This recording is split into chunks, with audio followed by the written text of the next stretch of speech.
2026 நடிகனா அரசியல்வாதியா என்று கேட்கும் சீமானுக்கு நமதுரிமை காக்கும் கட்சியின் பதில் என்ன? சீமான் அவர்கள் விஜய போய் நடிகனா அரசியல்வாதியான்னு பார்க்கணும், நடிகனுக்கு வாக்களிக்க கூடாதுன்னு ஒரு பொதுக்கூட்டத்தில் சொல்றாரு. தயவு செய்து இவர் யார் என்பதை முதல்ல இவர் உணரணும். இவரே ஒரு நடிகர் தானே, இவரே ஒரு நடிகர். ஏன்னா கடந்த காலத்துல ஒரு இயக்குனராக இருந்தாரு, அது மட்டும் இல்லாம ஒரு நடிகராக இருந்தார். ஆனா ஒண்ணு, தோல்வியடைந்த நபர் திரைத்துறையில் அவரை புறக்கணிச்சுட்டாங்க, பிழைப்புக்கு வழி இல்லை, அதனால பொது வாழ்க்கை வந்துட்டு வசூல் பண்ணி தன்னோட திரள் நிதியில வாழ்ந்துட்டு இருக்காரு. அவரு நான் சொல்லல, பிச்சை எடுத்து வாடகை கட்டுற, பிச்சை எடுத்து சாப்பிட்டு இருக்கேன்னு சொன்னது அவர் தான். அந்த மாதிரி இருக்கிறவர் விஜய் அவர்களை விமர்சனம் பண்றது தப்பு. உதாரணத்திற்கு மூகாமுத்து அவர்கள் இறந்துட்டாரு, உடனே ஸ்டாலின் அவர் எந்த அரசை அவர் அதிகமா விமர்சனம் பண்ணாரோ திராவிட மாடல்ல, அந்த தலைவரை போய் பார்த்து சரணாகதி தமிழ் தேசிய எடுத்து போய் திராவிட மாடலுக்கு அடிமை சாசனம் எழுதிட்டாரு, அடமானம் வச்சுட்டாரு.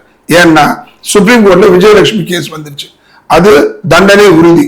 அதை காலதாமதம் பண்றதுக்கு, எலெக்ஷன் வரைக்கும் இல்லை வராம இருக்கு, தள்ளி போடுறதுக்கு அங்க போய் சரணாகதி என்ன சொல்லியிருக்காரு, போய் இவரை நம்ம விஜய் அவர்களை அதிகமா நாங்கள் விமர்சனம் பண்ணி அவருடைய புகழுக்கு களங்கம் ஏற்படுத்துறேன்ற ஒரு ஒப்பந்தம். அதுக்கேற்ற மாதிரி இப்ப பாஜக விட்டுட்டாரு, காங்கிரஸை விட்டுட்டாரு, ஏடிஎம்கே விட்டுட்டாரு, திமுக விட்டுட்டாரு, யாரையும் பேசுறதில்லை, விஜய் விஜய் விஜய்ன்றாரு. அந்த போபியா வந்துருச்சு. ஏன்னா விஜயலட்சுமி கேஸ்ல இருந்து தன்னை காப்பாற்றிக் கொள்ள. இதுதான் அவருடைய பித்தலாட்ட அரசியல். அது மட்டும் இல்லாம விஜய் ரசிகர்ல போய் அணில்னு சொல்றாரு, அது இங்கேயும் தாவிட்டு இருக்கோம். நான் சிங்கம் போய் அணில வேட்டையாட முடியுமான்னு?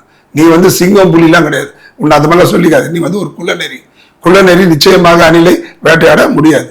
குள்ளநெறியும் அணில் சாதாரண பிராணி இல்லை, ராமரால் அங்கீகரிக்கப்பட்ட தடவி தரப்பட்ட ஒரு பிராணி. அந்த அணில் ரசிகர்கள், நீங்க சொல்ற மாதிரி விஜயனுடைய ரசிகர்கள் அணிலா இருந்தா கூட மக்கள் ஆதரவை பெற்ற அணில்கள், சாதாரண விஷயம் கிடையாது. அதனால தயவு செஞ்சு உங்க பித்தலாட்ட அரசியலையும் குப்பை அரசியலையும் நீங்க அரசியலுக்கு ஒரு அசிங்கம், அதை மட்டும் நீங்க புரிஞ்சுக்கணும்.